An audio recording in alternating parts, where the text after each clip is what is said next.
Only 2 people in the white stripes. He's one of them. Anyway. Look, I like Seven Nation Army. That's So a I'm great song. alone on all these games. You are. All these games, we've had 2. Sorry, but the big games of the week. Yeah, it's okay. That's all right. I mean, they're 2 coin flip games. The coin sides okay, with you and with I'm This Kansas. is not the best bet show. We're not on the same team here.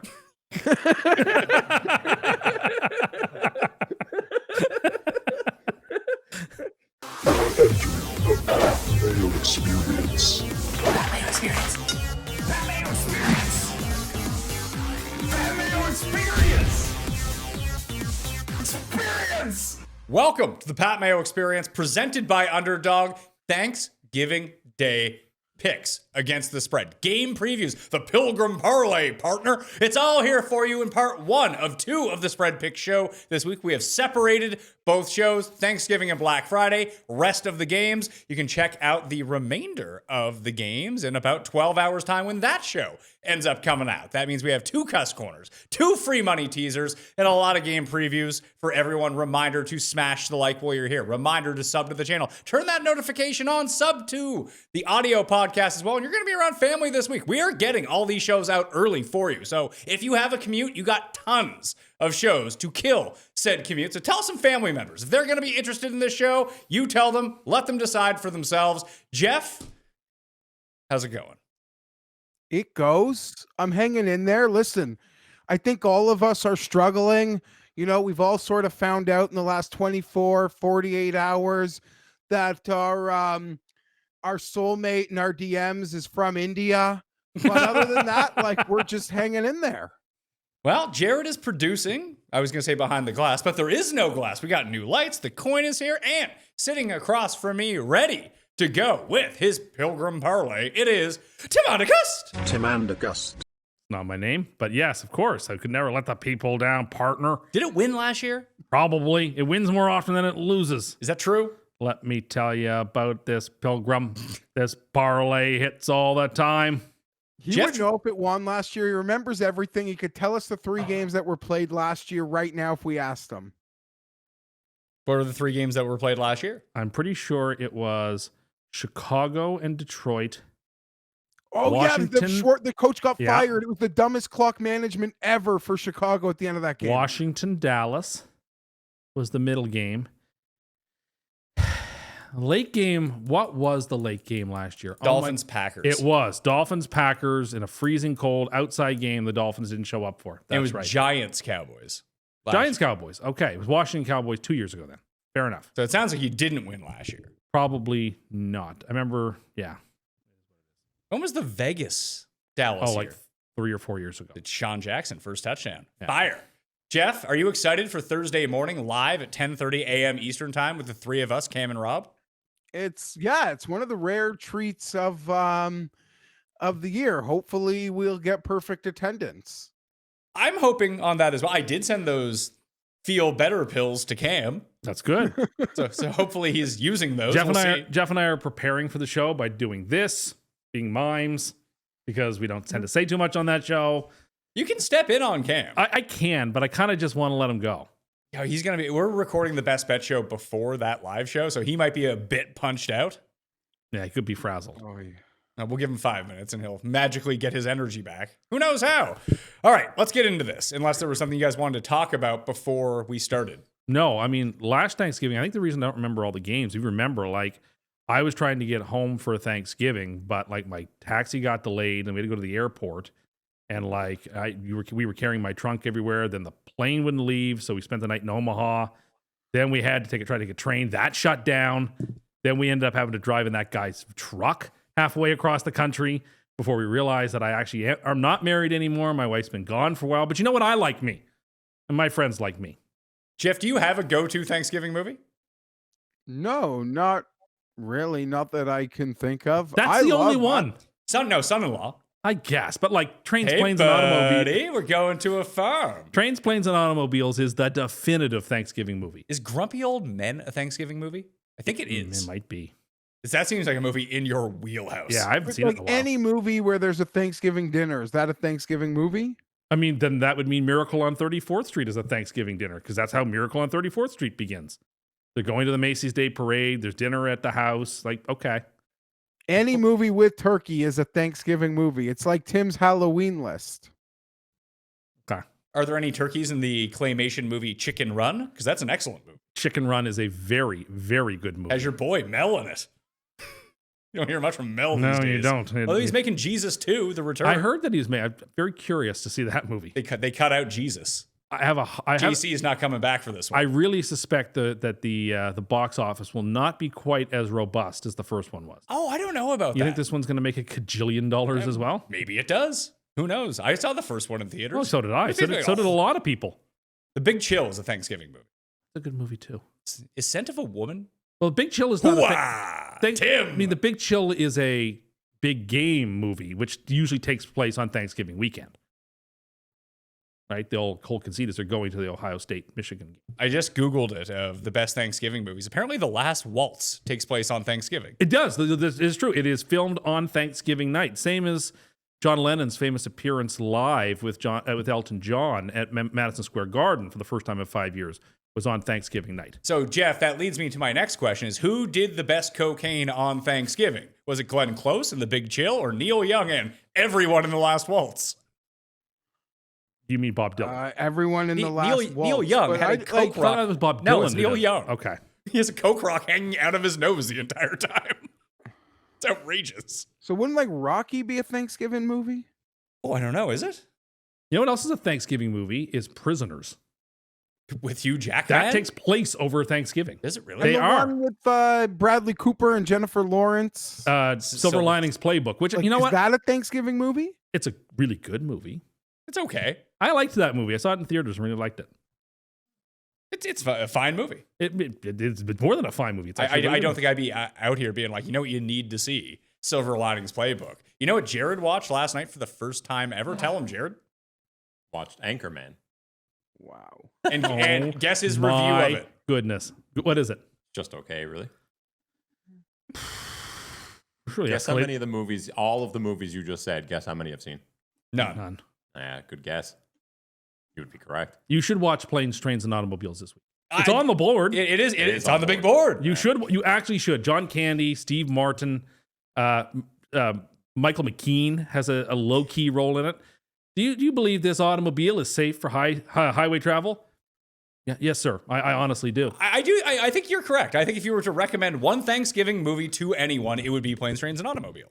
Is it John Candy's best movie? What is John Candy's best movie? Is it him on the sidelines of those like old CFL films, high-fiving Rocket Ismail? I don't know. Uncle Buck is obviously in the pantheon. This is better than Uncle Buck. I think it is better than Uncle Buck. Is it better than Wagons East? Yes. Is it better than 1941? Yes. Yeah, like obviously he has an important but small role in Home Alone. Yeah. So like that's not really a John Candy movie, although you might contend it's his most known role given the box office of that movie. Canadian Bacon. Yeah, he's in Canadian Bacon. That's do you know true. who directed Canadian Michael Bacon? Moore did. Michael Moore. That's really weird. Yeah. Is it the only non-fiction movie he ever He made? made a lot of fictional movies. I'm trying to think here. What other John Candy roles are we obviously forgetting? I feel like we're forgetting a couple of his. There has to be. roles. Spaceballs. Yes, Yeah. when he plays the Chewbacca character. Yeah. Yeah, Stripes. But he's supporting in Stripes. yeah. 'Cause there's that documentary on Prime right now about About him. John Candy. Yeah. Okay. There's also that documentary that I know that you've watched, yet you still say it's easy to jump into a bobsled, despite the fact that in that movie He's in Cool they Runnings. struggled to jump into that That's bobsled. right. He's the main character in Cool Runnings. That might be my 1A John Candy, just like personally. Really? Why? Yeah. That was I own that. I played the shit out of that movie as Okay. a kid. That's a great flick. Yeah, so that's the Oh, deep dive come on on. John Candy. He's the disgraced manager who used to put the weights in the front of his bobsleigh. It's You think- bobsled time. Is that why you think that you can do bobsled because John Candy did it Well, in John- that movie? I think John Candy and I bear a striking resemblance. Yeah, a little bit. A little bit. I'm pretty sure we have had the meme before of U.S. Steve Martin and me and John Candy. And I think it's actually been pretty seamless. Brewster's Martin. Millions would be another one that Brewster's I watched. It Millions- used to be on TBS all I the have time. seen that movie a million times, and I watch it every time I see it. Geoff, did you tune into the Sunday Night Live show last night? Yes, he was screaming at us, Oh, yeah. I wasn't screaming. I was demanding talking, apologies, which you were got, by the talking way. shit. You got an apology. We came out of the break, and I gave you an apology, and then got yelled at for giving you an Good. apology. And then I don't like how you frame, how Garion frames it, that I like went seeking out Haley's family member. Like I went on a mission. Like, no, they came to me. And I said, nah, no mas. You got to believe me. Did you enjoy the prank we pulled on Tim? I love it. And Tim is just so easy though. Like Tim is yeah, I mean, you could set Tim up. He doesn't like think or question anything is going on, and you think you know by now sometimes. If people missed it, I will not ruin the surprise, but you can go to the 6-minute mark of the Sunday Night Live show for the Week 12 instant recap and see what we're talking about. But we got Thanksgiving games to get to. My single favorite football day, second favorite football day of the year. Week 1 is still my favorite. This is my second day. That's more for the camaraderie that we have getting together to watch all of the games. And it kicks off with Green Bay at Detroit. This line has moved from the day ago. It was -3. It's 2.5 right now. You can get all the lines at coolbet.com if you're in Canada outside of Ontario. Get the fastest payouts in the biz. Not a whole lot of VIG compared to the bigger sites either. It's where you want to be, coolbet.com. 2.5, Geoff. 49.5 is the total with Detroit at home. I talked about this with Raza on the Thanksgiving DraftKings pick show, which already came out. Which way are you leaning here? I've already got a Green Bay +3 ticket, so I'm just gonna eat it here and take the 2.5. This should be a fun, close game. I took the points. I think Green Bay should be able to cause Goff a bit of trouble. Although that Gibbs is just maybe my favorite, most exciting player in football right now. And hopefully, he'll do fun things on Thanksgiving. I'm going to bet Green Bay. I'm going to bet on that defense. Hopefully they can get a bit healthier at the skill positions, but that could be asking for a lot on a short week. Don't bury the lead. There's a principal reason why you're picking. I could have wagered any amount of money that you were going to pick Green Bay. And because I already have a +3, but what would that be? What's the reason? What did Detroit do yesterday? Where did Detroit's game I didn't even finish? think about that. There was so much of the overtime, and then in the next game we've got Dallas won out the buzzer. But the Chiefs went to OT. I'll be honest, this week, like doing a full transparency, this is sort of like just the thoughts are still fresh. They're still fresh. It's hard to pick like who I actually think is going to win in games that I don't have money on, but I've already bet the Packers. And I guess we're usually so prepared. We're usually so prepared for the pick show that this freshness is really going to provide an injurious result. Come on. We're basically as prepared as we would have been 24 hours from now. Let's not lie. That's not true. Yes, it is. Yes, it is. It's totally true. All right. Well, maybe I'm being a little too transparent. No, I'm as because prepared we as I don't would even have have like a recap. My super lock hat from the week hasn't even played. It's already in the barn. Come on. Yeah, Geoff and I both have real money on that game. It's already in the barn. Don't need to hear you talk about it Hold like that. on. What are you talking about? The Knights- Panthers, the keep pound it. Maybe by the time this is happening, they're like alone in first place. But yeah, I don't know. Tim's trying to distract me. Lions played overtime, short week into Thursday. On top of it, give me the Packers outright. I don't know who I like here. I think the Packers are such the square side, and I'm going to take the Lions. Why do you think that? The Lions went to the wire against the Giants, and they have not looked super impressive the week before on primetime. They seem to be stalling a little bit, playing very similar to the Colts in some way. Like they seem like they're sort of sputtering and spinning their wheels a little bit. And Green Bay is coming off a very emphatic victory yesterday, Sunday. So I think Green Bay and the money is coming in on Green Bay. Green Bay is now only 2.5 point dog. I think that's going to continue to move in that direction. I don't see any reason why it can't get to 1.5. I think it probably will. I like Detroit in this game. I like it because, again, I think being home in this super short week is really advantageous. I don't think, as good as Green Bay's defense is, I don't think they will be able to bottle up Detroit twice. They already did it once this season. I think it's a very difficult task to ask Green Bay to run that same script out twice. And I think the Lions who have just as good a coaches as the Packers, are going to be ready for this game. I expect the Lions to win this game like 27-20, something like that. So I like Detroit here. Trying to see how Green Bay has done indoors this year. They tied the Cowboys. They barely beat the Cardinals in Arizona.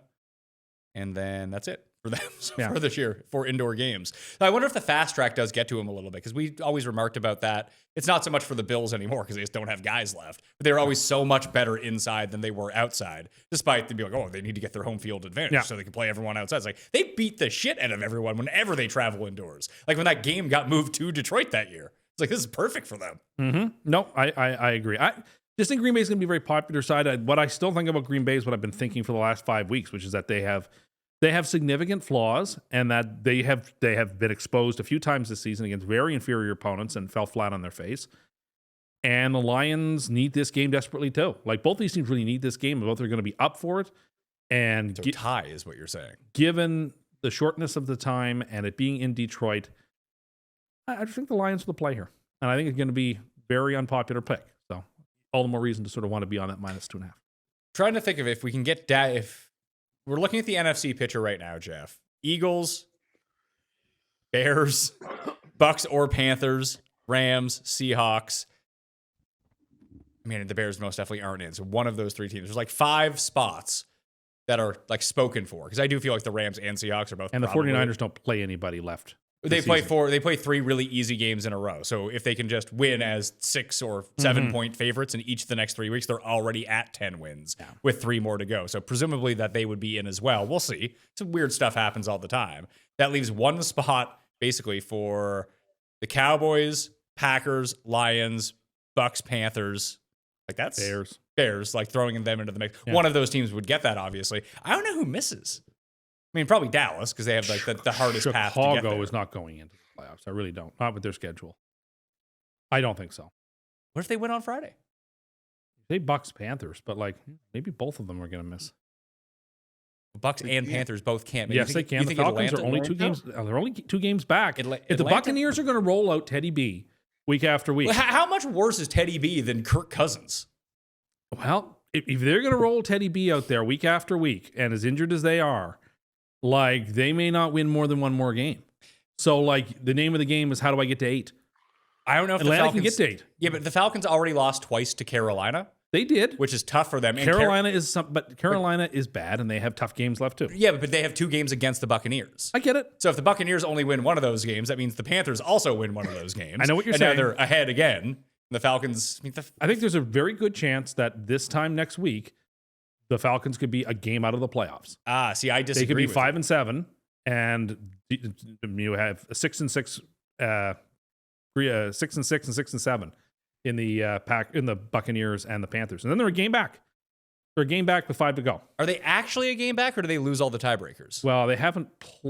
They played Tampa once at least. They lost to Tampa in week 1. Yeah, they lost to Tampa in the first. And they've week. lost twice to Carolina. Yeah. Already. So I mean, I'm just saying, only one of those teams are making it. No, and certainly no one is going to get a wild card. You can just like take that spot and put it over here and say, don't worry about it. One team and one team only gets to be a wild card. They're all bad. What do you think Atlanta's odds are to win that division right now? 35-1, 8-1, 8-1, 35-1, 65-1.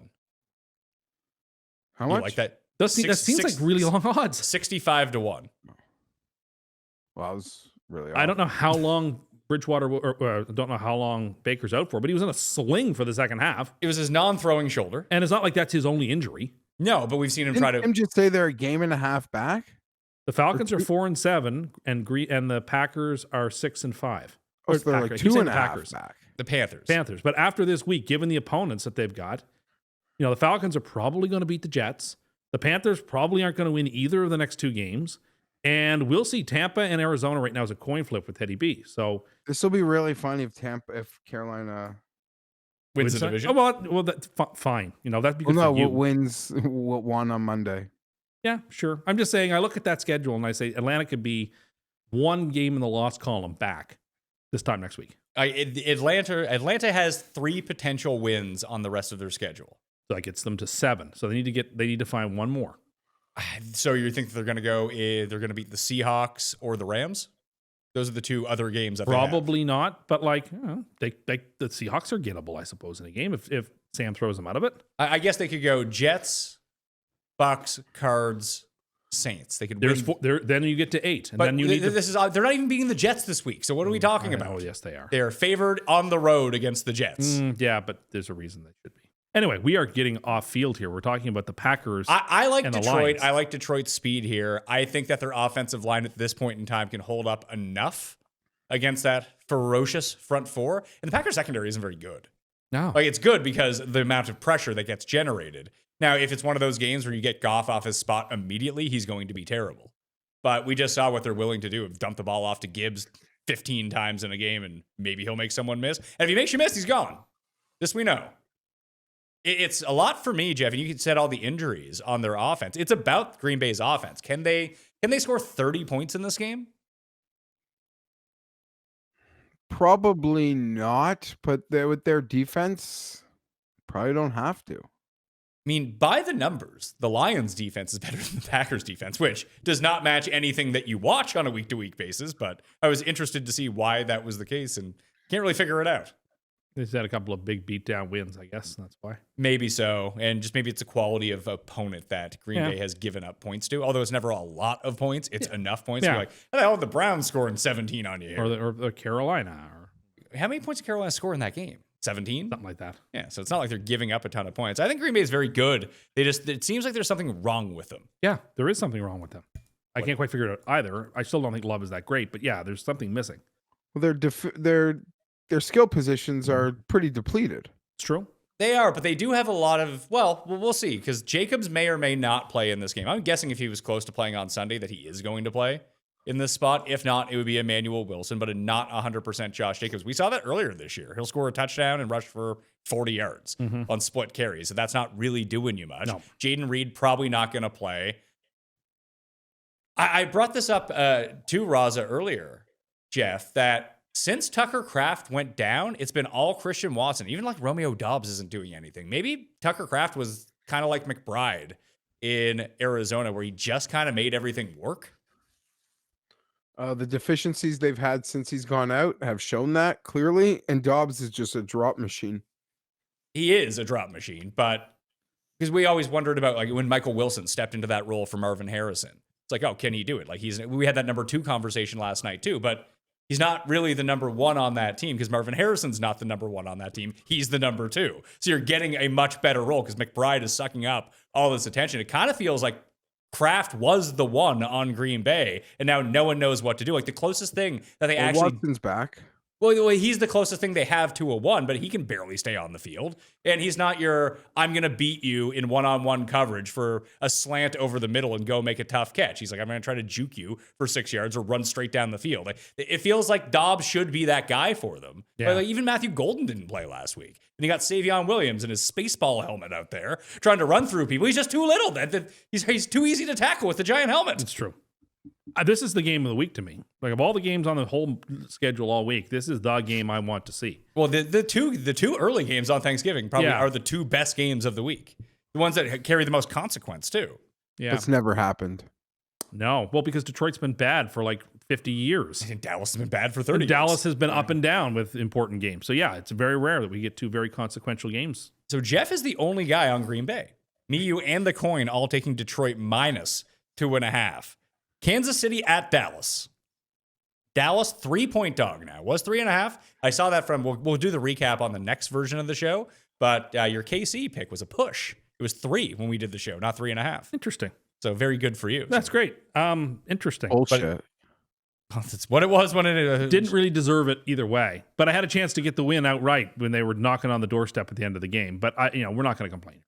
So Real money bet at 3.5, so that's all that matters. Yeah, it was a spot where we kind of called. We said it on the show. Like at 3.5, it just reeks of the Fienberg game. Yeah, and it was. And Chiefs there's win, some hard Colts cover. steam. Hey, some like noon steam on the Chiefs. That shit flew to 4.5. Well, maybe they heard that little Steven was going to be in attendance. They were like, well, with this sort of celebrity boom, move over Taylor Swift. How could the Chiefs lose? The amount of like things people hit me up with last week. Like usually it's one thing that Tim says that like people latched onto, and that's what everyone is asking me about. There's like 7 different people. It's like 7 different things. From the little Stevie to him just running away. Someone even mentioned like, I'm a short fat Jew running a race against Usain Bolt for most insane right now. This guy, you almost feel bad for Tim. Like he spent his entire 20s thinking rec leagues were filled with second round draft picks and one league players. Like Tim wouldn't join because he couldn't guard anything he wanted. He could have played in. Yeah, you didn't have to guard the professor out there. That's a reference you get? Bone collector and the professor. You're big into and one, were you? It's the baggy shorts. When you worked at the Score, Geoff, they probably ran those. That's where I remember seeing those and one things. There'd just be like 30 straight minutes of and one coverage on the Score. Yeah, that might have even been before I started started working there. That used I to don't be my remember favorite what TV the network. question was. What was? The Score. The Score? I loved it. It was like the background noise of my like early teens. So if people don't know, Geoff obviously worked there, but I would go home and like after school and watch TV, and Gabe and Cam would be the two hosts that were Absolutely 3 straight hours of Gabe and Cam bringing you the sports rage, and Cam getting put in headlocks and getting choked out on the show. It was great. And Now they they're on this really network. did invent like Red Zone for the most part, because they would have cuts. like the Canadian rights to like a league, like the NBA on like Thursdays, and then they would just use that to like flip around the league. Their most valuable product had to have been the tournament. Well, yeah, 'Cause they they owned had that for a exclusive bit. rights to the tournament, and they just did that whip around coverage on the Score. Yeah, so they would do because Red Zone for March Madness. I know that Brendan Lynch was big as part because he was one of my teachers when I went to college, and he worked at the Score. He was the one who like basically invented court cuts, which was Red Zone for the NBA that they would just run for 3 hours a night. It's like, let's go here, let's go here, and then Like he would make. court surfing, I think they called it. And that was court surfing. Then he did the court cuts, like promo videos for it, going in and out of it as well.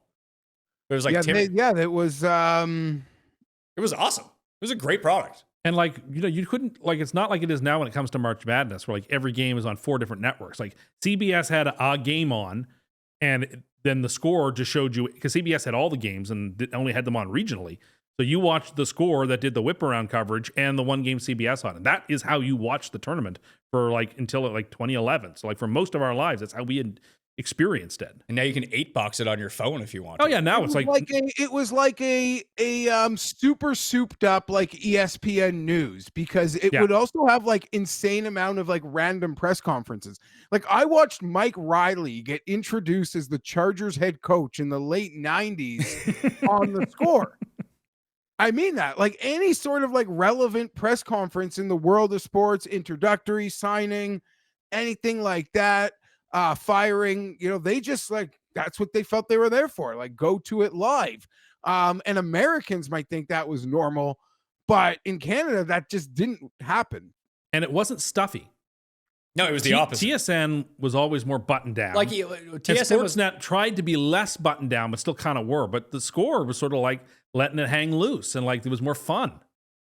Yeah, I agree. That's part of the reason I enjoyed it. But I think that's why young people enjoyed it. Yeah, I don't know. Do you think that and the constant ticker. yeah, they were You the first can't with the constant ticker. underscore the fact that the Score. And You know, could, in many ways, you had to look in the newspaper until like 2006 to see what had happened. You could use the internet then. But like a lot of people didn't have, like, you didn't have a phone. You had like a family computer. Maybe you were using dial-up in like 2004. So like if you wanted to know what happened in the Reds-Padres game in San Diego last night, you needed to watch that perpetual ticker come through or go to a newspaper. Like this wasn't that long ago. Do you think that format would still work, Geoff? Because there's a lot of like Mayo Media vibes taken from the Score of the way that we produce our shows and the content that we have. Obviously, we don't have highlights and we're not showing games, but it's like the vibe of this with highlights. Or is that just like what TikTok is now? Yeah, I don't think. Yeah, the younger people wouldn't even put it on. But yeah, credit to John Levy, because he was ahead of his time. You know, he only sold the thing for a couple billion, and that wasn't the TV channel. Well, that was, more of like the app and the stuff to Penn Gaming. He sold it twice. He sold the TV network to Rogers, and as a part of that deal, he didn't have to give the Score app, and then he sold it to Penn later on. Yeah, so he crushed it. What a bright guy. Unfortunately, like he dipped a little. He fucked around with Sirius a bit too hard, which cost me my job. But um, he was. We're not here he's a to really go through bright guy. grievances. And he was, in terms of like gambling and it being like content, he saw the future on that. And I mean it when I say like our news pit at that place, it was like Barstool before Barstool. So who was there? Like, You, could Cam, have Gabe, made a Pizzola. weekly show of like a behind the scenes in like the news pit, like every single week, and people would have lost their shit. Was it like our? It was like our news pit at Fantasy, but with more characters and less like random people. Yeah, more characters. Like some people with like, you know, even a little more like skin in the game in terms of like tenured people in the business, and like a lot of crazy shit. Like as Pizzola would mention, there'd always be like fighters or porn stars coming through there, like so much crazy shit. It was like Howard Stern of like sports. And when you're in Toronto, like a lot of events or publicity like would run through there. And somehow like people would think like, yeah, we'll go to the Score. And they'd come to the Score to do like a 10-minute TV interview with Greg Sansoni. And next thing they knew, they were in our car wash. And holy shit. It made more sense that people showed up to that location though, because I guess Rogers is like at the top of Mount Pleasant. TSN's like outside the city. That if you were just getting like bigger end people, they would be downtown. Like it's right next to the TIFF Lightbox, which wasn't there like then, anyone, like you're in town to play the Raptors, the Jays, or the Leafs. Like it'd be a 5-minute walk to come over. And like they had a lot of characters at the time. Like, you know, it's unfortunate like Cabby hasn't been able to like build off that. You know, other places didn't use him properly. You know, I could take like a really awkward dark turn. But I would like almost argue, I'm going like too inside baseball, but like, you know, the death of like Kobe almost like was Cabby's career, sadly, in some weird way. But yeah, just a ton of great people and a good time. And I'm blessed, but I would say like it was always tough. Like when you're the most fun you ever have, like at a job, is like your first job. Like everything else is just like looking up. That's when there was still like a little bit of money for like doing what I did before they completely just like cut you out. That great line from The Office where Ed Helms' character said, "I wish there was a way to recognize you're in the good old days while you're still in them." Oh, damn. And it's like peak moments in life, like going to work. That being said, there are a lot of nights where I'm watching like tracking Iona versus Niagara, and my girlfriend wife, you know, why I'm like really like the mood of like Cam and Gabe is really just depending on this stupid game, and then my mood's gonna depend on this game.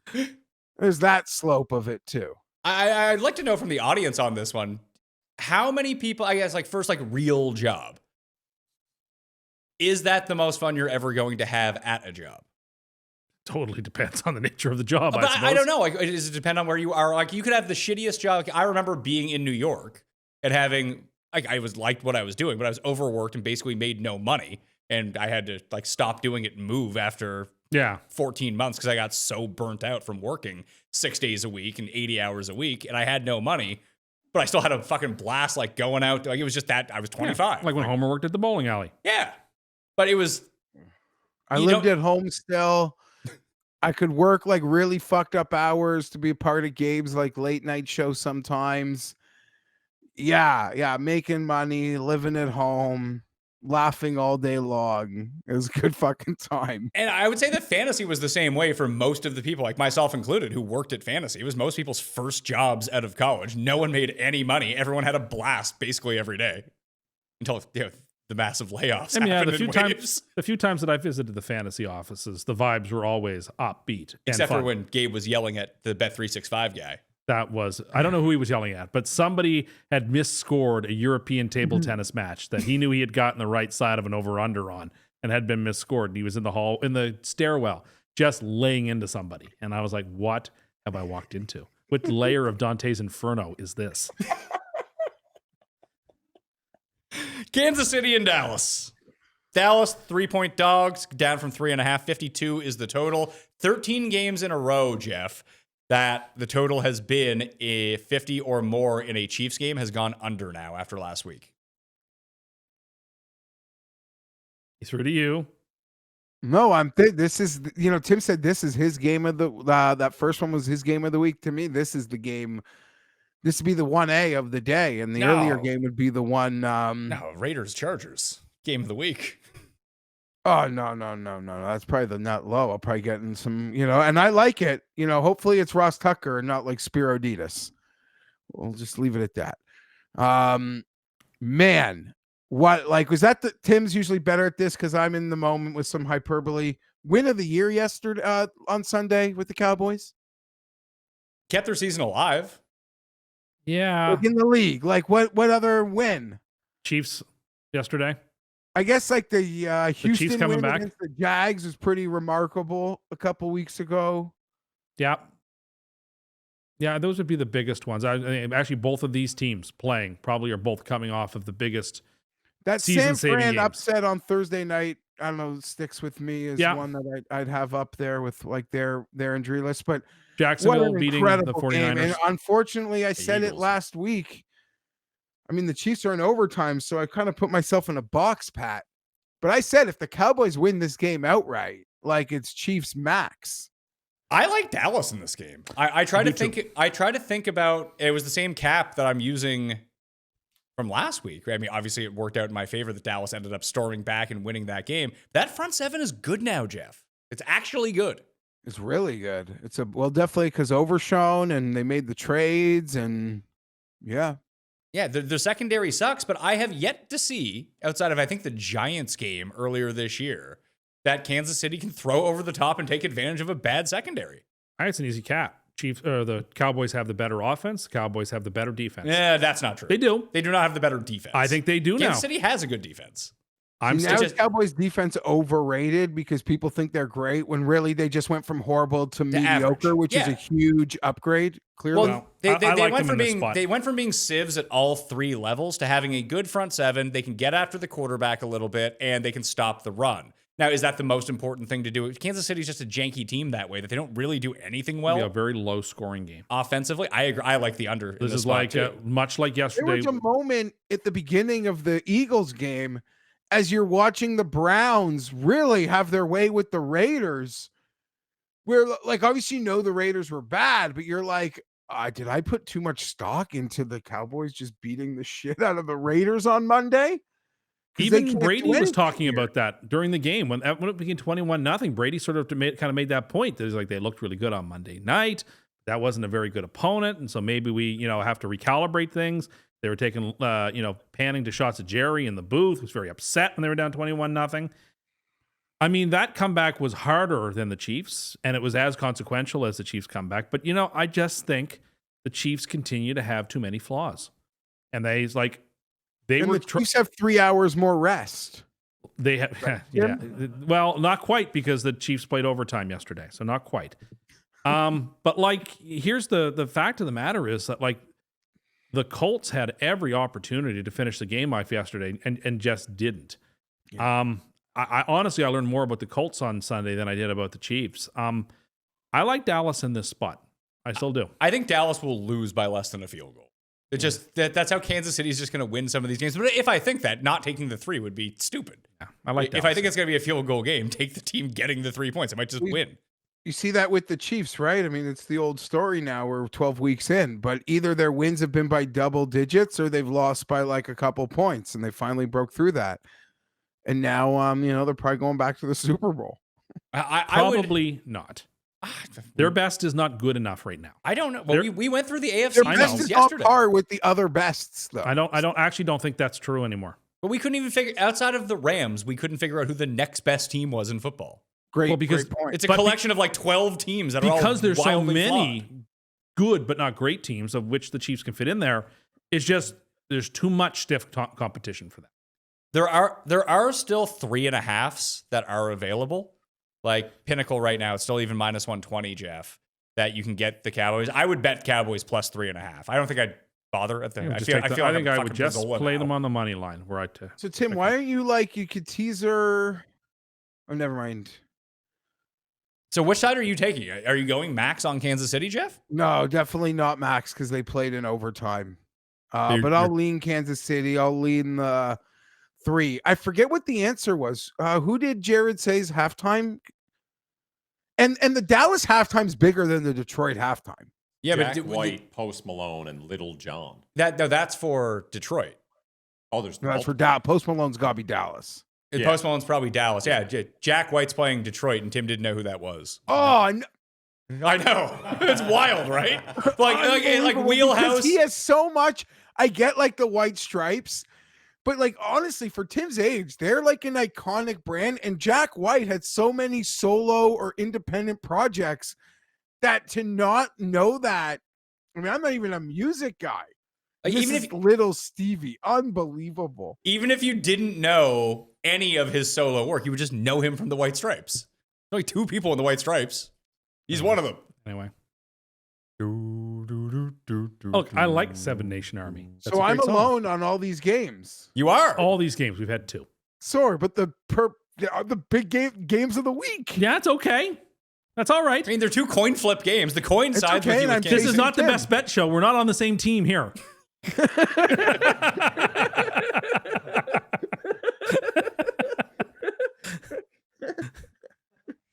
Look, I keep telling you about Omaha Steaks, and not every single person has got Omaha Steaks yet, so rectify that now, because they are the official sponsor of tailgating. But in the Pat Mayo household, Omaha Steaks is the official sponsor of the holiday season, because I got guests coming over, and they like meat, whether it be steaks, burger, deli-style franks, all the heavy hitters are coming in that cooler, which is so glorious to crack open, easy to make, throw it on the grill out back, and you're gonna be set up, no running to the grocery store, and you actually have food that people want to eat when they come over to your house. Shipped right to your front door. There's no off-season for flavor with these guys. Make game day delicious with the official sponsor of tailgating. Visit omahasteaks.com and get $35 off with promo code MAYO at checkout. That's omahasteaks.com, promo code MAYO at checkout. Terms apply. See site for details. Ever get one of those scam texts that's so weird you almost respect the creativity? Like last week I got one that said, limited edition hover goat. No link click, but hey, it's points for originality, I suppose. And I was interested in a limited edition hover goat, I'm not gonna lie to you. I then Googled it. Turns out, not a real thing. Luckily, Cash App's 24/7 fraud monitoring helps detect and alert you for unusual card activity should someone gain access to your card. So you can act fast if something seems off. You can also lock or unlock your Cash App card instantly, right in the app for extra control and peace of mind. For a limited time only, new Cash App customers can use our exclusive code to earn some additional cash. For real. Just download Cash App, use our exclusive referral code, SECURE10, in your profile, send $5 to a friend, and within 14 days, and you'll get $10 dropped right in your account. Terms apply. That's money, that's Cash App. Cash App is a financial service platform, not a bank. Banking services provided by Cash App's bank partners. Prepaid debt cards issued by Sutton Bank. Member FDIC. Promotions provided by Cash App, a Block Inc. brand. Visit cash.app/legal/podcast for full disclosures. Brings us to the midway point of the show, if you didn't know that already, which means it's time for a mini version of Cust Corner. Cust Corner, it's Cust Corner. Cust Corner, it's Cust Corner. He's got the hottest takes with the highest stakes. He should be president of the United States, but it's Cust Corner, it's Cust Corner. Cust Corner, Okay, folks. I understand, despite where I think I'm absolutely right. I understand the last couple of weeks. I felt like the last 2 games of Sam Darnold's season last year, where things were going great and then the ceiling fell in on me. So I've got a list. Oh, God. But it's a list we discussed earlier. Oh, you're doing So this is the Custathalon? If there was a decathlon that I could put together for people to compete against in events that I think I could do okay in. Me personally, we're not talking about the average person anymore. We're talking about me. Events I think I could do all right in. 10 events. They say that the Olympic decathlon champion is the world's greatest athlete. So this person would be the greatest athlete of my comparable size and strength. So So Jared has a question. I did want to qualify that Cust can't just take 10 swimming events. Correct. Like they have to be multiple discipplines There as are. part of the Custathalon. There are. Jared? I just want to get out in front of this. This is going to be a bad one. I don't think This is going to be a bad one. I don't think it is. I think this is an opportunity at redemption and humility. Okay. Is number 1 coach of horses? No. Jared just put a disclaimer on your list. I know. Number 1 is a 15-meter javelin throw. A 15-meter javelin throw. Okay, you can't throw I a can. softball from third to first base in slow A pitch. 15-meter javelin throw. And obviously, the further you throw it, the better you do in the competition. But 15 meters is like the table stakes. You have to at least hit 15 meters to qualify. Can you throw a football 15 yards? That's the first event. Second event, alpine skiing, Bunny Hill edition. That's not a real But thing. It is a real thing. No, it's not. It's skiing. It's how well you can get through the gates on a bunny hill. I can do that. I've done it effectively. We saw the How video many last year. gates can go up on a bunny hill? Depends how big the bunny hill is. Well, But like on an it's a average, bunny you can hill. probably get like 12 to 13 gates. No. Yes. not- The one that I was at had to have had at least 10. At least 10. Were you like Kramer with the kids? No, you're on your own. There's no, but anyway, bunny hill, alpine skiing through the markers or the gates. Fastest, and again, it's just speed. Fastest time through, and of course, if you miss a gate, there's a time deduction. Third, You can't even get momentum. yes, okay. When was the last time you went skiing, Jeffrey? Where's the lift ticket on your winter jacket? Because I still have the lift ticket stuck to my winter jacket from last year. I got both of my kids in skiing. Okay, You know Mike, what? I've never been skiing. we should do an MMN skiing event. I've been snowboarding a bunch. We should- I've we never should- put on a pair of skis. We should do a skiing event, like as a wrap party for the year or something. Oh yeah, my insurance will cover that. That sounds great. Getting you out there alpine skiing down a bunny hill. Bunny hill. Like again, you actually have Black Diamond Bunny you Hill. actually Cust. have to stand on you either hold a rope or in some cases you stand on a mat that takes you to the top, and that's how you get to the top of the bunny hill. Either you hold on to a rope, Yeah. and don't worry, we're going to get into holding on to ropes later. It's another competition. Tug of war isn't a competition. Yes, it is. We'll get into that later. But Is it actually? it used to be an Olympic sport. Well, it's not anymore. Breakdancing is I'm an Olympic not sport now. preempting. Anyway, there is you can indeed get quite a bit of momentum going on the bunny hill, fastest down the bunny hill. Third event, 100-meter backstroke. Backstroke's my best swim. For whatever reason, I'm faster in my backstroke than in my freestyle. How is that possible? I have no It's not- I earthly don't believe idea. it. I don't believe it. I mean, like when I clock myself, I'm going faster and more fluid with my backstroke than I am freestyle. Maybe I'm just a bad freestyle swimmer. That's probably the reason. But I just feel like with the backstroke, I'm far more comfortable. Anyway, 100 meters backstroke. Maybe you suffer from John McCain syndrome, that going your shoulders this way is much easier than going this way. Maybe. All right. Fourth, assisted pull-ups. Pull up. Wait, it's assisted AMRAPs. pull-ups. Those are the ones that I do. The counterbalance, the weight counterbalance. But how is that an Olympic sport? It doesn't have to be an Olympic sport. It's a sport that's a a legit Cust thing you can event. do. Oh. An event it's an event and it's something that I can do. This is something I can do that I do, and that again it would be. Part of my, like, if someone wanted to do this, what is the age restrictions? Like 60 and above? Yeah, like, can I do this? Like, Yes. can I have my counterbalance? Can I do like 1,000 of these? No, how to win would be either AMRAP. It would be the number. We would set a weight that I felt like I could do as the most reps you can do at that weight until you're done. But assisted. The assisted pull-up. So that's the next one. The next one, something that you and I did together, the 40-yard dash. I have a time. It's disputed which time counts, but I have a time. 7.12 is your So time. it's a disputed time because there were three for the Jared's people. face. For the Have you people. not seen the video of Cust running the 40-yard dash?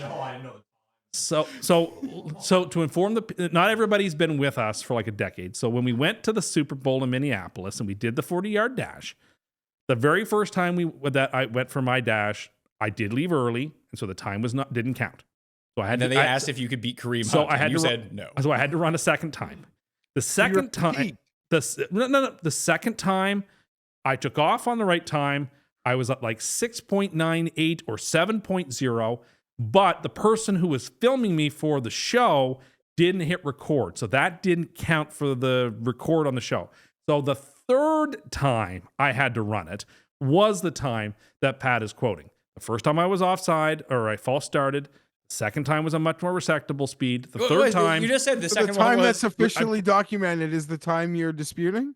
no, well, I'm not disputing that it's the time. I'm disputing that my actual time should be the second one I ran where I didn't leave early, I but think they you should didn't ju- get the recording in. I I think can't you should believe just. Pat wouldn't give you the time that you Because it want wasn't for re- the second because You didn't have it round. recorded. It wasn't the person recording forgot to hit the button to record when I ran it. So But I don't think like arguing between 7.12 and it was 7.00 isn't like. it was sub 7. It was like 6.9, like it was just below. Anyway, 40-yard dash. That's my 7.0. That's your table stakes. You got to be faster than that for your run to count in the decathlon. Geoff, do you think you could beat 7.0 in a 40-yard dash?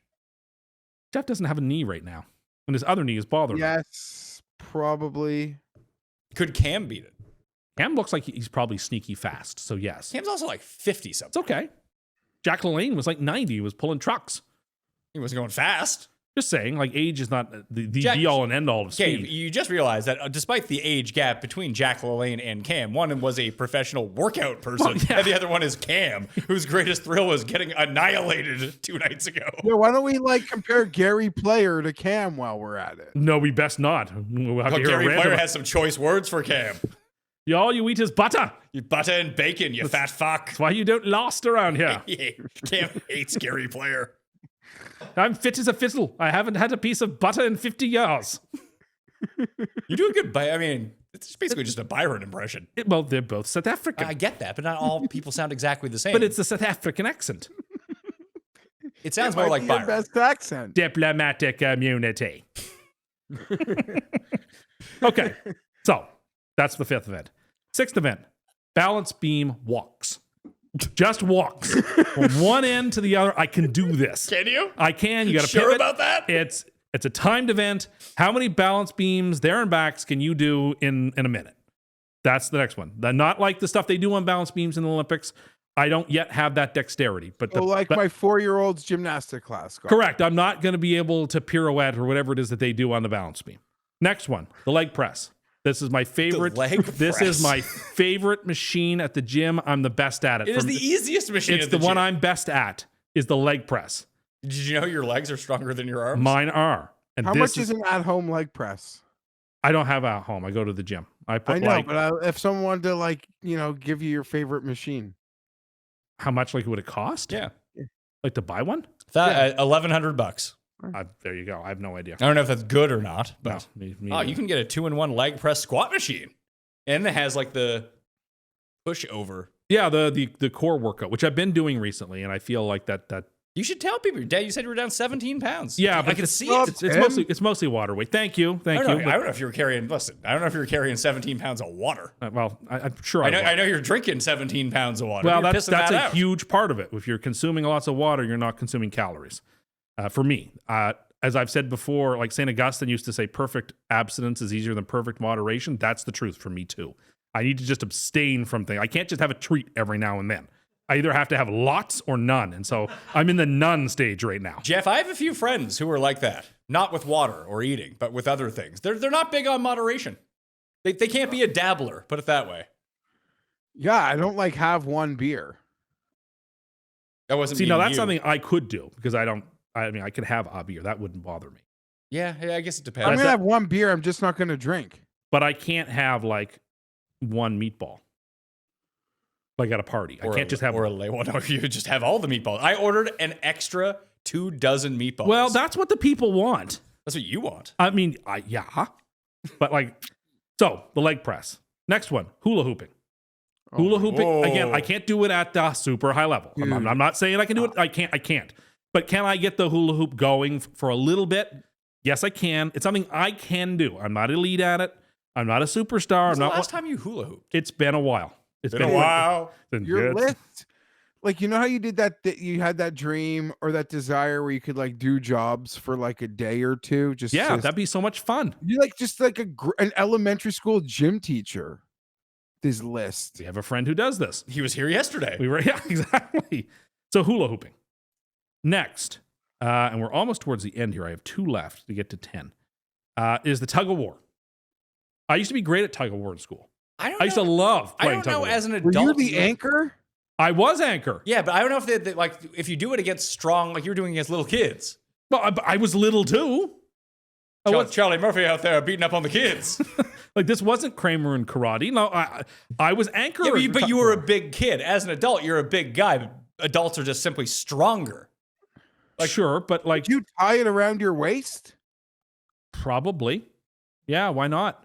Yeah, I'm just saying. So you just dummied the kids as an anchor. Yeah, so I think tug of war. Obviously, this is not something you can do by yourself. You're gonna have to have teams. So I don't know if you do one-on-one tug of war. Maybe that's the way you do it. See, I don't know if you'd be any good at. That's what I'm saying. I don't know at one-on-one. I mean, I can do it. I may not be great at it, but I can do it. You can stand there with a rope around. Exactly, and I can compete. I mean, I win. The last one, and this is the challenging one. Hopscotch. The last one Foursquare. No, the last one is the mini triathlon. The mini triathlon. What is is it like 50 meters swimming? No, mini triathlon, and that's the last one. It's the one that, I mean, so it consists of things that I can do or have done in my life. It consists of a 1 kilometer swim. Yeah, that's tough. Tough. Then it consists of a 30 kilometer bike ride. Okay. Whoa. Then a half marathon, because I've done How that. the fuck did you get Okay, from hula hooping to this? This is the last one. This is the capstone of the decathlon. Well, this one is legitimately hard. This is the hardest. That's why it's last. I get that, but that's also 3 things in one. Mm-hmm. I don't understand how you can have the mini triathlon as one of your. It's the last one though. I get that there's different levels to this, but the other one It's is like throw the- a javelin 15 Hold meters. on, it's like playing Mario Brothers. You build up to the hardest castle, then you get to Bowser's castle in the 8th world, and it's the hardest. But Bowser's Castle is often not the No, most but the 8th difficult one. world is always the hardest world. In the same way that like the 6th world is harder than the 5th. I and then found the 1st. Star Road more difficult. Star Road was to unlock. Star Road wasn't a world. Well, it was like it was a road. Yeah, but it wasn't one of the numbered world. It was a road. It was like a side quest. But it's not that those levels were hard. You had to find all the key secrets in it. But like the first world, like the Forest of Illusion was more difficult than the Vanilla Dome, for example. It just was. And so anyway, this should be the last event. It should be the hardest. So the mini triathlon. These are not like official mini triathlon lengths. I don't think such a thing exists. But this would be my mini triathlon. This is it. It's a 3-day event. Usually the biathlon's a 2-day event. This is the last event. It's the last thing on the last day. Go 5, 4, and then you finish with this. And then cumulative score. Well, the other stuff you could do like in an hour. But, you're not going to. You can have enough people competing that you're going to want to do 5 and then 4 and then, carb load and get ready for this last event. Jeff, I would say I like this as the ender. The issue is the people that would sign up for this Custathalon would probably all have heart attacks doing this last one. Yeah, I don't know how the hula hoop preps you for this. Keeps your hips nice and loose for the bike. For the swimming, got to have, loose hips and joints. Then with the backstroke, you've already got some of that swim. I'd be doing the backstroke in my part of the swim because I just feel like I'm faster and better at it. Not everybody is. A lot of people are obviously in the Olympics. Everyone does the freestyle, does the crawl for their freestyle. But me, I would choose backstroke. Jared, did that go as badly as you thought? Finishing, it's like a Russian nesting doll situation. Finishing the decathlon with a triathlon just seems illogical. But no, the half marathon that's tough, man. It is. But I've done it, so it can be done, and it's in the list. You have Yeah, done but it? you didn't do it after biking 30 kilometers and swimming a kilometer. No, When no, did I you do didn't. it? Back in 2015, Did you just have 2014. SIGs the entire time while doing it, like that No. guy in like Thailand? No, I did not. But anyway, that's the list. I think this was a redeeming list. Vote Geoff. But Jeff didn't do anything crazy. Doesn't matter. He's been misbehaved this year. I could be forgiven for having some fun the last couple of weeks and obviously getting, even though I think I was right, but I don't wish to rehash. What do you think you were? I don't more- wish to rehash these out lists. out of all the takes think that it you've does had me- in the past 2 weeks, which one? I need you to defend them all. Defend one. Okay. Competitive sweeping in curling is extraordinarily difficult, and to look down your noses at it as if it's a walk in the park. You said it was harder than pole vaulting. Has Said anyone part of agreed with you? BMX ride. You said I had to defend one thing, and the one thing I'm going to defend is that the public perception of how hard it is to sweep a curling rock at a high level is more difficult than the public perception of how hard it is to pole vault. Anyone can do it. Anyone. Like I said, even if you're in a wheelchair, you could probably do it. You don't see a lot of wheelchair pole vaulters. No one can pole vault. No one. No, I stand by my statement. I don't wish to rehash these. I don't think that it's useful or helpful to me. Even though I think I'm right, I think I know when I've been beaten. So I will just leave them in the past and not return to them again. And this list sort of covers that over. It's like the snow that's fallen on top of it and has buried it. So when people reach out to you, Geoff, because a lot of people reached out to me as well. What was I know it's a lot of different things, but the thing that people brought up to me most was Cust take on F1. Yeah, F1. Little Stevie was just like generational Cust. He also said that T. Higgins was better than Jamar Chase on last night's show. Does he think Flacco's better than Burrow? no. That I don't know, but that One does more Super Bowls, but anyway. that does bring us to our final game. No T. Higgins in this game. But probably hello, Joe. Joe Burrow trending to be playing in this spot. Jamar Chase is going to be back. Tinsley will be a part of the offense. He hit his over of 1.5 catches. Sure did. Real hero, Mitchell Tinsley. And obviously Yoshivas. Yeshmash is going to be back, but they are now 7-point dogs. In Baltimore, 52 is the total. I get it's the Bengals defense, but this seems like a really low-scoring game to me. Yeah, I know. And yet I still can't pull the trigger on taking the points with the Bengals, and I want to. I just can't. I just think they're beaten. They're beaten down. I don't know. I think the Ravens are going to play well in this game, well enough to cover the number. I don't think there's going to be a lot of points in this game either. It's going to be like, oftentimes, historically, this third game on Thanksgiving is a snoozer. It hasn't been a very good game historically, even with some exceptions. It's been actually a pretty bad football game. And I kind of think we're trending in that direction, like a 24-10 type of sort of game. Kyle Hamilton, playing or not playing? I would lean towards no, given the shortness of the week and that he re-aggravated the injury, but I don't know. It's too early for me to have done all my research, you see, because it's Monday. John Harbaugh said Kyle's not a serious injury, but we'll have to evaluate that throughout the course of the week. I actually do think he's very critical. Like when he's been on the field for them, he's great. They've been a fantastic defense. And when he's off, A.D. Mitchell and John Mechie are going down the field. I like John Mechie. He's actually played pretty well the last couple of weeks, and A.D. showed some flashes. He hit his over. Last week felt very misleading, though, with the Bengals, who, whether you got them at a good number or a bad number, they covered. Pick six, felt like multiple goal line stops, just, I don't know, misleading score. No, I don't think that's true. I don't think it was a misleading score because once the Patriots' offensive line went down, they couldn't do shit. I like the Ravens here. Quarterback off an injury that's kept him out a while. There's no way he's optimal. If you look at the points scored by the Bengals, I'm by no means stating Flacco is better than Burrow or even close, but they haven't had a problem moving, scoring. I like Baltimore to find a way to get over the number. We're all on Baltimore -7. I just don't believe. I'm not confident in it. I don't really believe Burrow's healthy. No. And He's one thing that Flacco has done a much better job of than Burrow, and this hasn't improved throughout the course of the entire season, is that Burrow holds the ball too long and takes sacks. Not that Baltimore is the best pass rush, but no, but it's not an accident that Burrow gets hurt all the time. It takes a lot of hits. but even just to see, like Flacco stepped in behind that same offensive line and just got the ball out quicker. It's no different than like what Caleb Williams is doing. Like why J.J. McCarthy is taking a bunch of sacks or Geno Smith. I mean, Geno Smith is a different situation, but like why Sanders in that first game was taking a bunch of sacks and Caleb doesn't take sacks. Yep. He's good at sack avoidance. He just gets the ball out fast. They were like, hey, Ben Johnson's like, look, if you hold this ball for 3 seconds, you're going to have your head beaten in. Throw it. I don't care where it goes. Just throw it. Mm-hmm. And that's basically what Flacco does. I agree.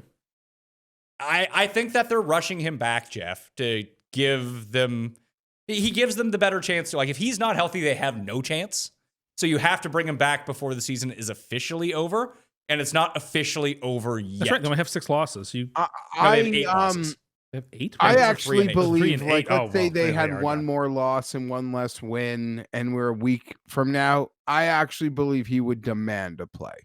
Maybe but he wasn't projected to be back to like week 15 anyway. Like Yeah, we're almost a full month ahead of schedule. Or at You least don't 3 weeks. understand, Pat. Like he's missed all these games. Do you know how many outfits he's bought in? Wait till he's on the Jets next year. we can do Jets Talk Radio. I really do want him. What do you got? He'd be the perfect character in New York, like the perfect character. Many have said Kirk Cousins to the Jets. This is a tryout game this week. Kirk Cousins has got a lot of money from a lot of teams, and he's not going to play a whole lot more football. I'd love to have Joe Burrow, but I'm really not going to get my hopes up. The problem with taking the Ravens -7 here, Geoff, is that if you squint really hard at the Ravens, they kind of look like the Ravens. But if you watch them with eyes wide open, they're like the Temu Ravens. They just don't look they right. actually fucking suck. Yeah. They struggle versus the Jets. They struggle versus the Browns. Like, if they weren't playing dog shit teams, they probably lose their last couple games. So I know what you're saying. Yeah. It's Lamar. Lamar looks terrible. Well, no, I watched a significant, obviously, amount of Lamar yesterday playing the Jets. Run. He's And not fast. He was like playing in second gear the whole time, which was jarring. I don't think that he has that, like with that hamstring injury for a speed guy, and he clearly came back too early from it because they needed him to come back or they were absolutely pooched for the season. They're back in it now. Can he get better? Like, does your hamstring get better if you're playing in practice? I know I think they've given him Thursday or Friday off. That should have been like the telltale sign that they're just randomly giving him he's days clearly off. not 100%. He's clearly not 100%, but when he's jogging, like he's not even looking to run. And that's their whole offense. But it suggests how good of a quarterback he's become, that he can be this limited and still guide them to victory. So I think that's maybe a strike in his favor. Maybe, but if he can't get back to that other gear, they have no chance of doing anything. No, sooner or later they're going to get got by the really good teams. But like the Bengals are in the same class of the other trash teams that Geoff just cited, the Browns and the Jets. Sure. Well, the difference between the Bengals and the Jets is the Bengals can actually score points. They can with Flacco. Sure. Can they with Burrow? This I don't know. And the Again, Jets really can't. Not a game I'm excited for. Not a game that I think NBC is very happy to be stuck with on Thanksgiving. Do you think we'll get to a spot where you can flex this out? Probably not, because so many holiday plans center around Thanksgiving. But like, be a little more. All will be a little more judicious in which games you pick. This is kind of. I would want to know what the ratings are for 3 of these games. Clearly, the Dallas game is the big game, and it's every the biggest game of the year before the But playoffs. like, that middle game is. I wonder if the early game outrights the late game on Thanksgiving. Yeah, it probably does. Because it feels like they will throw smaller markets in that late game. It's not that they're giving away the game, but think about us. Like, we have people over. We do the show in the morning, 10:30 a.m. Eastern time on Thursday on Mayo Media Network. But like, we'll watch the first game. We'll watch the second game. When was the last time we made it like even to half of the last game before everyone's 2 like, years ago. I'm going out. 2 years ago, because it was Vikings and Patriots, and it was actually a very good late game. Is that the one And we where watched- Pardon my ignorance, and we though. watched it here. For a moment, I assumed it was Amazon. It's actually an No, NBC. Amazon has the Black Friday Oh, game, that's Jeff. right. Yeah. They don't Right, have so enough- the game's on NBC. It'll do fine. I know, but it'll it's do just, fine. It seems like the interest has waned all like whether you're us and you're not doing family stuff. Yeah. But if you are doing family stuff all day and you're starting early and you're probably starting drinking at noon or something. Yeah, you're you're out of steam. You're just like, it's the fall asleep game. No, it is. It is. That's why there wasn't one for forever. I would rather have 2 the next day. Yeah, I don't think we just do without the third game at all. Just throw it to the Sunday. Let's not cripple Sunday too much. Would you want to keep this one, Geoff, or do you think that the 2 Friday would work? I would keep it. I like it.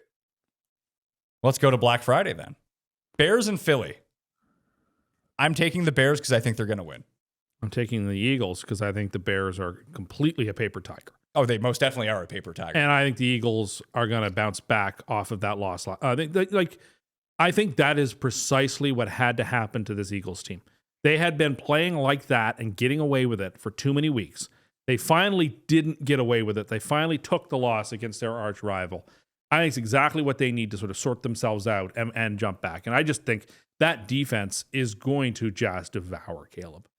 Oh, I think he's going to be in a pretzel in this game. Eagles are on the short list for Super Locks. See, I thought, I get where he's coming from. It's 6.5 right now. Philly's favored at home, Geoff. And maybe it is too much too soon for the Bears to pull off an upset like this. Are they going to win the game outright? Probably not. But what I was talking about before with Caleb Williams and getting the ball out early, and he's not turning the ball over unless J.J. Watt is taking it from him. He's dropping it in the end zone like an idiot. But in terms of interceptions and taking sacks, it's just not happening. Ben Johnson has coached him up to the point where I think that their offense can succeed even against really good defenses. Not to score 35 points. I just don't think you need to score that many points against Philly right now. Philly reminds me far more of the Philly team from 2 years ago than the team last year. They can't run. I mean, I'm tempted to lean how Tim leans, that they will respond in that way, and it is what they need. But I mean, what a crazy dysfunctional group. I'm all in on, well, not all in, but I've enjoyed the Bears all year. I picked them to get last week. It was 2.5 when we did the show, so lucky to have held on that regard. But last week, like, if the Bears and Steelers weren't playing each other last week, I'd probably look to pick on both teams, and I'm just going to pick on the Bears here. So give me the Eagles. Philly winning by margin just doesn't seem to be happening. Yeah. But like the line is like this for a reason. This has to be a Barkley game. If it's not if Barkley can't get going here, he's got going once all year. I think Caleb's going to throw him out of the game. I think this is Caleb hasn't thrown them out of a game yet this year. I think this is a return to form game. This is a stepping class against the defense that I think is just going to clock him. I think he's going to be in trouble. We'll see if he plays great in this game. I mean, like this is the real gut check game for Chicago. I don't think that he needs to play great here. I just think he needs to not play badly, just to cover the spread. I don't think he's going to. I don't think he's going to. I think he's going to have a really, really tough game. If he doesn't turn it over, they'll probably cover. This team, like a weekend, was it 8 days ago? You saw what they did to a much better and superior Detroit team at home. Now that the Bears come into town, they're going to take apart Chicago. The Lions have so many more answers to the questions the Eagles can ask, but the Bears don't. But there was no answers from Detroit in that game. And what did Philly score? 13 points, 16 points. All they need. If they score 16 points in this game, the Bears are going to cover because the Bears will get at least 2 weird turnovers. Like JJ McCarthy gave him a game a couple weeks ago because the Flores defense finally, slowed him down a little bit. I'm not turning this into a referendum on Caleb. I like him. I like all the gains they've made. It's so exciting there. It's always fun when like a blue blood. I don't know if they're blue blood, but like a franchise city like the Bears' team is doing their thing. So as a football fan, I'm enjoying it, but I'm going to be on Philly on Friday. If Barkley can't get going, the Bears cover. Is just my very simplistic, easy take on this game. And I see nothing from Barkley to suggest he can't even get to the outside anymore and turn the corner. I just think there's going to be a steamroller type of game where the Bears are going to have all their work cut out for them to get into the double digits. If the Eagles can start the game like they did yesterday, then yeah, you're right. They're going to absolutely wax them to jump out to like a 10-14-0 lead. But they don't normally do that, is the thing. They don't normally jump out to a 21-0 lead or 14-0 lead. That's the Rams. That's what the Rams do to you. The Eagles play 20 good minutes of offense every week. Okay. And you got to figure out, is that good enough that the Bears can't have you make all very good cases. I just expect a very bad game from Chicago here. And I do think that where I said that the Bears' run defense is very bad. They were missing 3 starters against Pittsburgh. And Pittsburgh at the beginning of that game ended up going Jalen Warren, Gainwell over and over. And it was wildly effective. Then they just got away from it. It's like they forgot that was working so well for them. Then they got to the point of the game where they couldn't run because they needed to preserve some of the clock. That if they do go Barkley, and Barkley isn't like peak Barkley, he's like okay Barkley, I think it shortens the game at the same time too. And it limits the points upside for the Eagles, allowing the Bears to hang around and get one of these deep shots. Listen, Adoree Jackson's not good. You can still get them. And the Bears obviously don't have the class of receivers that Dallas does, but they have enough speed guys. Like DJ Moore was just open in that game because I think everyone just forgot he was on the team.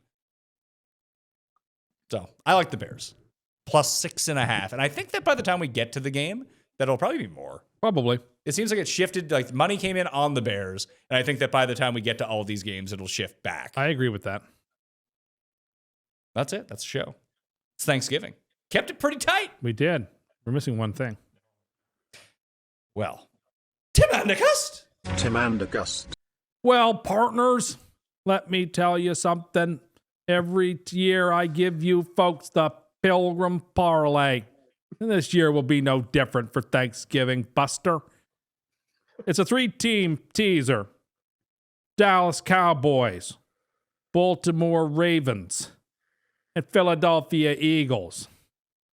Pilgrim Parlay won't let you down. It's got true grit. How many points is this teaser? 6 points. So Philly down to 0.5, Baltimore down to 1, and Dallas up to 9. Mm-hmm. You're staying away from Green Bay and Detroit. I don't want to tease it through the 0. You can tease Green Bay up. I don't want to either. Okay. The Pilgrim Parlay is just, I think, plus 120. 3-game 16. The good, the bad, and the ugly, even though I wasn't in that movie.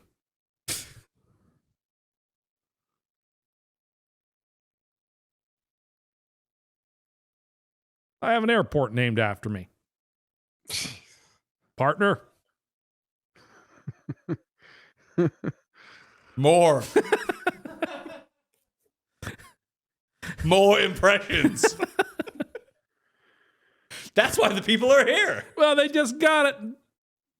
Buckaroo. I thought you were going to do your Christopher Walken there for a second. Well, see, I could have done Christopher Walken, but I don't think he was in any of the movies, any of the pictures with our main man. John Wayne? Yeah. It's like you forgot his name for a second. Oh, I know who John Wayne is, like one of the 5 most famous actors in Hollywood history. Is he? Yes, he is. When you think of He made the same type of movie over but he and made over. Like, who is John Wayne bigger than Clint Eastwood? He was Eastwood before Eastwood. He was, but it was Eastwood bigger. I feel like Eastwood. I think John Wayne's more iconic. And Eastwood I think made a diversity of movies that would have appealed to more people. Yeah. He made those movies and other movies too. Yeah, that's a fair point. Like, is Humphrey Bogart bigger Yes. than John Wayne? Yes. Is Tom Cruise bigger than John Wayne? Yes. Yes. So I think top 5 might be pushing it. If I just named you 3 right away. Okay. He's probably one of the top 5 most important figures. He's right there in Hollywood Give or because of take. the role he played in, like, you know, being a super mega film star at the time. But yeah, fair enough. Was he ever outside of the original True Grit? Was he ever in a good movie? Oh, I'm sure 'Cause he made a lot of bad movies. Well, you know, he's made a lot of movies. You know, spaghetti western. Yeah. yeah, like, those are generally, I mean, Good and Bad and the Ugly is one thing, which he wasn't in, as No, you pointed as I out, noted. which is a good movie. But all the John Wayne ones are terrible. All those, like, World War II John Wayne movies are terrible. Anyway. He's in Hamburger Hill, right? Yes, he is. Yeah, that's a really bad movie. Well, it's not a very good World War II. Anyhow, that's the Pilgrim Parlay's partner. The Philly. people demand it. Philly, Dallas, Baltimore. And I'm sure it will be like it's been in years past because Geoff loves to bring it up that this parlay often covers because it was an impossible parlay not to cover because every side of the parlay will win. That's happened on multiple occasions. And you love to bring it up when I talk about how the Pilgrim Parlay had. You couldn't have lost it if you tried. It has happened twice, I believe, in the 6 years you've done the Pilgrim Parlay, that any side that you took would have won, which is nice to have. Free money. That's legitimate free money on Thanksgiving if you're playing teasers. Well, this one goes into Black Friday. It does. I really didn't want it to, but I just can't play with that Green Bay Detroit Why game didn't you just enough. go Detroit, Dallas, Baltimore money line? No, I didn't want to. The Pilgrim Parlay, not the That would also be a not the parlay. money line parlay. It's a teaser. It's always been a teaser as far as I can remember. Oh, you call it the Pilgrim Parlay. It's not a parlay. It's a teaser. The teaser parlay, yeah. You don't call it the Pilgrim Teaser Parlay. No, I If it don't. was a money line parlay, you could still call it the Pilgrim I Parlay. didn't want to do it that way. All right.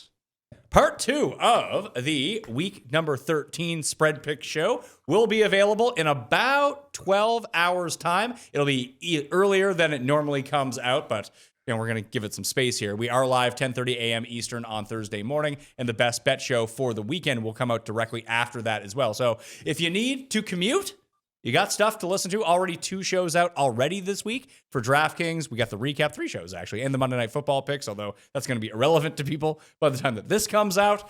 But it's a pleasure. We're going to have another 2 hours of this coming at you very, very soon. So remember, tell your family about the show. Get them to watch. You want to have some family building moments? Tune in to the Thursday Do the morning show. decathlon. You want to do a family building event? Do the decathlon as I just described. Well, the mini triathlon is going to take all day. Okay. And I think Do it on the Friday. Work off all that turkey. I don't know if people are gonna getting up in the morning. I had a bunch of wine and turkey and trying to go out and run a half marathon. Sounds invigorating. You should do it. You should set the example. I'll film it. No, We'll get you a GoPro. No, I don't want to. It's the Custathalon. Yeah. Geoff, you versus Cust in these events. Who wins? Me.